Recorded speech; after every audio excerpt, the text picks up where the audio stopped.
Start. Good afternoon to all. Myself Bharti Gautam. I am from Priyadashini College of Engineering. I am an assistant professor from Civil Engineering Department. Today's topic for the seminar is fluoride and its effect. So we'll start with the introductory part. So as we know that a human need a 135 liter per capita per day water for cooking, for drinking and for simply keeping clean. If we are consuming polluted water means it consists of impurities like suspended impurities, colloidal impurities and dissolved impurities. If such kind of impurities are there in the water, then it may cause waterborne diseases like cholera, typhoid, diarrhea, and it may make the condition more than worse. Then there are some other metals also which also have hazardous effects like fluoride, nitrate, iron, arsenic and total heart disease. So there are many states in the India which are affected by these metals also. So in today's topic we are dealing with the fluoride. So we will first see what is fluoride. Fluoride is created from the salt that form when the fluoride combines with the mineral in the soil or a rock.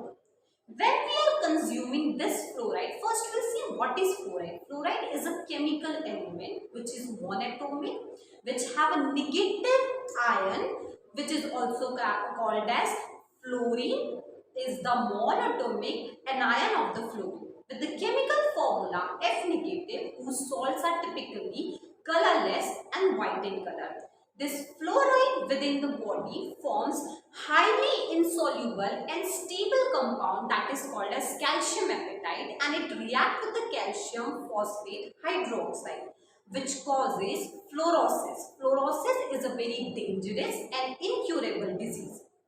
So we'll learn about more things. First we'll see the occurrence of the fluoride. The main occurrence, the main source of fluoride in the environment is the volcano eruption. This volcano eruption causes fluoride to spread in the air, and this spreaded fluoride mixed with the water, whether it is groundwater or whether it is surface water. So when we are consuming such kind of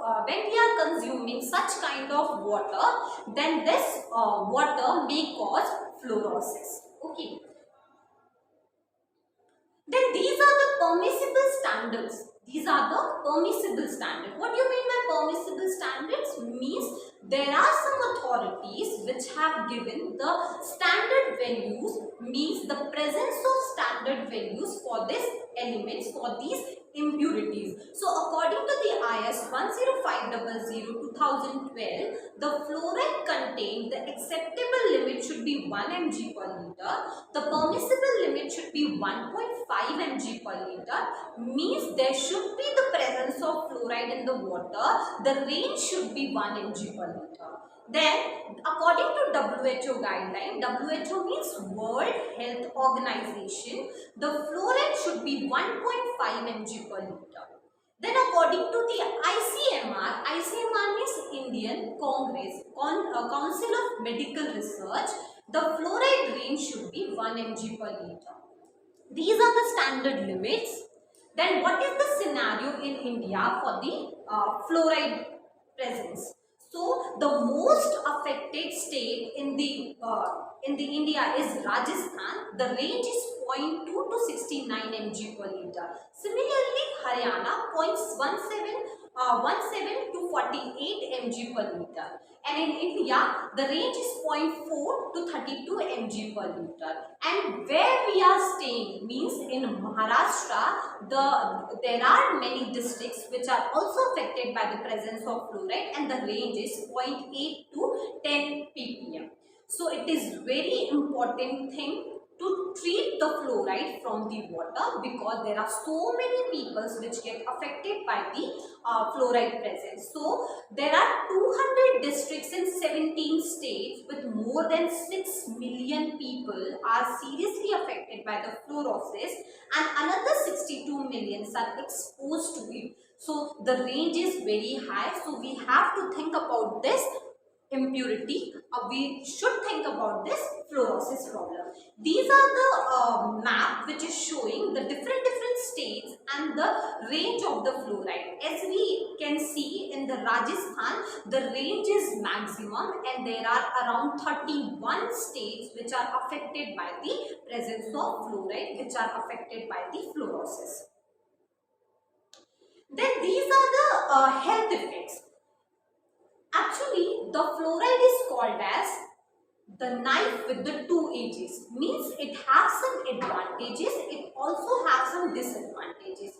So the beneficial aspects are dental caries. It is very important for the dental caries, it is very important for the medical application, it is very important for the essential elements, it is very important for the glass and ceramic. And there are many harmful effects also, like dental fluorosis, skeleton fluorosis, cardiovascular effects, and many more problems we can face if the range of fluoride exceeds the whatever given by the authority. If it exceeds that range, means if it is greater than 1.5 mg per liter, then it may cause many harmful effects. So that's why we are saying that fluoride is having a knife with the two edges. It means it is very essential thing and it is also a very harmful thing. These are some effects because I have told you about the dental caries. I have also told you about the skeleton fluorosis. So you can see in a picture, this is the dental problem which can be caused due to the presence of fluoride. And in next picture you can see the skeleton fluorosis. The children are more affected by this dental caries and the skeleton fluorosis. Then we have discussed the harmful effects. Now, what are the treatment and what is the treatment to remove the fluoride from the water?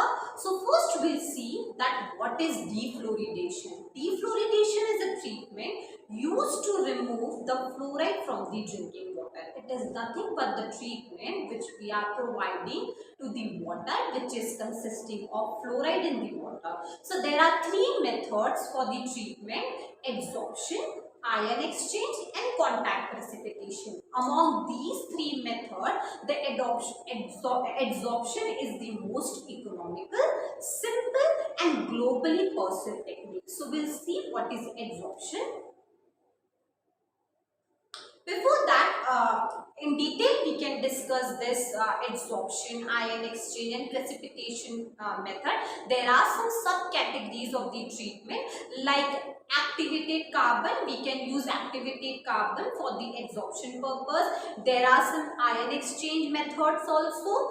Then precipitation method. A very famous precipitation method is Nalgunda technique and fill and draw technique. We can use this technique, we can use these treatment to remove the fluoride from the water. Then I have told you that adsorption is a very economical and simple method. So first we see what is adsorption. Adsorption is the adhesion of atoms, ions or molecules from the gas, liquid and dissolved solid to the surface. Means it is nothing but the process, it is the treatment. Then the material which we are using for this treatment is called as adsorbent, and the solid substance that absorb the another substance is called as adsorbent. Then a material that is capable of being absorbed, like fluoride, is called as adsorbent. Okay.